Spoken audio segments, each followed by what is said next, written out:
নমস্কার বন্ধুরা, সন্দীপনের রান্নাঘরে স্বাগত। তো আজকে আমি যেটা বানাতে চলেছি সেটা অনেকেই খায়, অনেকেই পছন্দ করে না। তোমরা বলো তো দেখি এটা কি?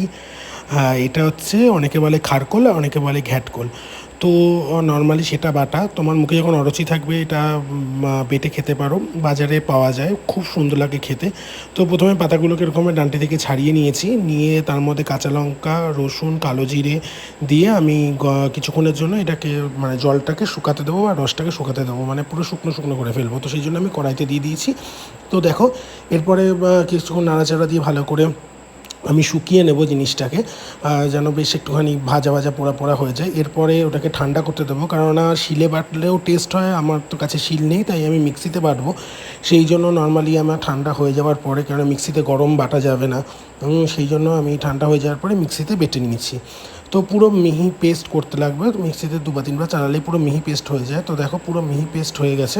এরপরে আমি লবণ দিয়ে আরেকবার একটু ঘুরিয়ে নেবো, যেন প্রত্যেকটার মধ্যে লবণটা সুন্দরভাবে ঢুকে যায়।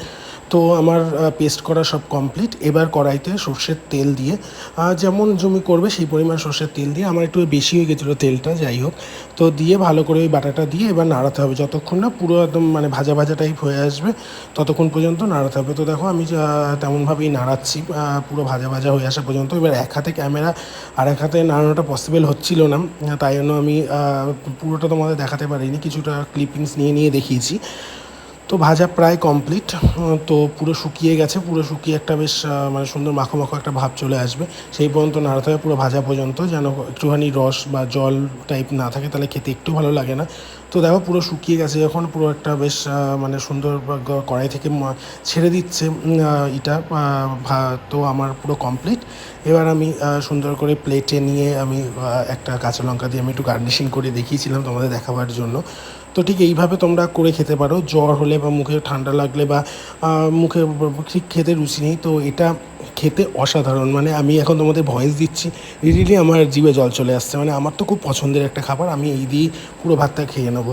তো বাটা হওয়ার পরে আমি আর মানে দেরি করতে পারিনি, আর আমি গন্ধরাজ লেবুটা বেশ ভালোই খাই। তো আমি সব কিছুর সাথে আমি গরমকালে গন্ধরাজ লেবুটা আমার প্রিয় একটা লেবু। তো আমি মানে না করতে বসে না থাকতে পেরে আমি তো খাওয়া স্টার্ট করে দিয়েছি। সত্যি বন্ধুরা, খেতে অসাধারণ হয়েছিল। মানে তোমরা একবার এইভাবে বানিয়ে খেয়ে দেখতে পারো, বেশ দারুণ হয় খেতে। তোমাদের মানে গ্যারান্টি দিচ্ছি যে তোমরা এক থালা ভাত খেয়ে নেবে এটা দিয়েই। তো বন্ধুরা, কেমন লাগলো, ভালো লাগলে জানিও। লাইক করো, সাবস্ক্রাইব করো, ফেসবুকে দেখলে ফলো করো। ভালো থেকো বন্ধুরা, নমস্কার।